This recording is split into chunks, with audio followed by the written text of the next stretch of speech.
चिन्नौट की 5 बच्चियों को और 5 बच्चों को वहाँ उन्होंने सेलेक्ट किया और 14 लड़के और लड़कियां आपके दूसरे जिलों से डाल दी।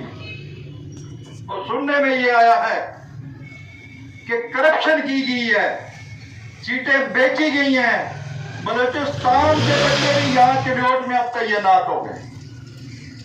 शर्म करें। अगर आप जो एक गवर्नमेंट से अच्छी खासी तनख्वाह लेते हैं, लोगों के टैक्स के पैसे से तनख्वाह लेते हैं, और अगर एक गरीब का बच्चा, एक आम आदमी का बच्चा, एक मौजूद शहरी का बच्चा अगर वो टॉप पे है, अगर उसकी एकेडमिक क्वालिफिकेशन अच्छी है, तो आप उसको सिर्फ इस वजह से रोक रहे हैं कि उसकी सिफारिश नहीं है। ये सिफारिश कल्चर जो है ये इंसानी हकूक के लिए एक ज़हर कातिल है। उसका हक हासिल है उसको कि वो तालीम जब हासिल करता है तो उसको मुलाजमत गवर्नमेंट दे, या निजी इदारे उसको गवर्नमेंट के तहत जो चल रहे हैं, उसके कमांड में चल रहे हैं, वो उनको मुलाजमतें दें। अगर वो नहीं देते तो वो करप्शन करते हैं। ये अकरबा परवरी है, ये हुकूमत साजी नहीं है। हुकूमत मुजरम है।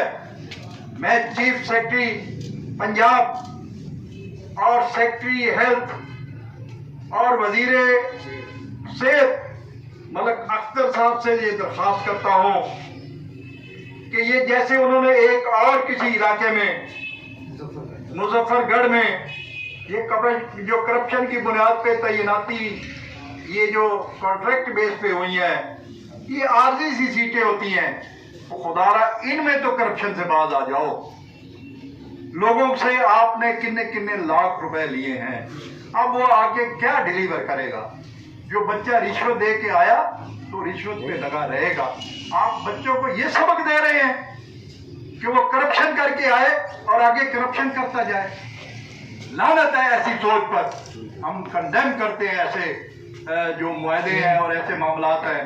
और फौरी तौर पर चिन्नौट के जो डॉक्टर जिनको आपने रिश्वत ना देने की बुनियाद पे, सिफारिश ना होने की बुनियाद पे नहीं रखा, जबकि उनका हक था। एक डॉक्टर साहब तो ऐसा है कि उसने गोल्ड मेडल लिए हुए, गालबन उसका नाम गुलाम अब्बास है। वो 2 साल से तालीम हासिल करके लाहौर से चिन्नौट डिलीवर करने के लिए आया है, लेकिन ये करप्शन माफिया ने उसको सिलेक्ट नहीं किया। आज हमने उन्हें दावत दी थी कि ह्यूमन राइट डे है।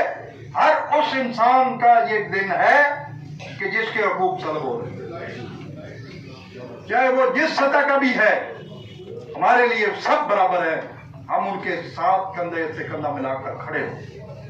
Human right and welfare council, जैसे मेरे भाई खालिद यासीन साहब ने भी हमारे सोशल वेलफेयर डिपार्टमेंट के बारे में बात की, मुजम्मिल यार साहब से भी मेरी बात हुई थी, डिविजनल जो हमारे सोशल वेलफेयर ऑफिसर हैं, district social welfare deputy collector साहब से भी हुई थी।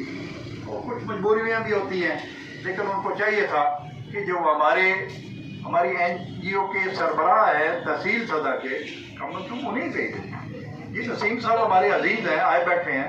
ये तो मेरे तलक की वजह से आए बैठे हैं, डॉक्टर मुनीर साहब के अजीज हैं। तो ये कोई मैं इनको डिपार्टमेंट समझ के नहीं बुला, लेकिन डिपार्टमेंट जो मदर डिपार्टमेंट है, जिन्होंने हमारी सारी बातों को सुन के आगे पहुंचाना है, वो हाँ, मैं उनसे गिला तो कर सकता हूँ क्योंकि मैं उनके लिए काम करता हूँ। मेरी NGO उनके यहाँ रजिस्टर्ड है। अब ये देखो कि ये रिजवाना चौहान साहब भी एक NGO के अंजुमन शहरियान के प्रेसिडेंट हैं। जब इनका दौर था, जब इनका नाम था, तो NGO के लोग मुख्तलिफ गवर्नमेंट के जो वेलफेयर के डिपार्टमेंट होते थे उनका हिस्सा होते थे। लेकिन आज ये देखो करप्शन डे कल मनाया गया। करप्शन डे टेबल और कुर्सी के दरमियान, और मैं मीडिया वालों से भी ये कहता हूँ कि बराए मेहरबानी आप इनकी करप्शन को आश्कार किया करें। उनको कहें जब पब्लिक का कोई आदमी नहीं आया, शहर का कोई मौजूद आदमी नहीं आया, कोई NGO नहीं आई, तो हम आपकी इस तकरीब का बाइकाट करते हैं। हम आपका शोहरत का जरिया बनने के लिए तैयार नहीं है, क्योंकि मैंने देखा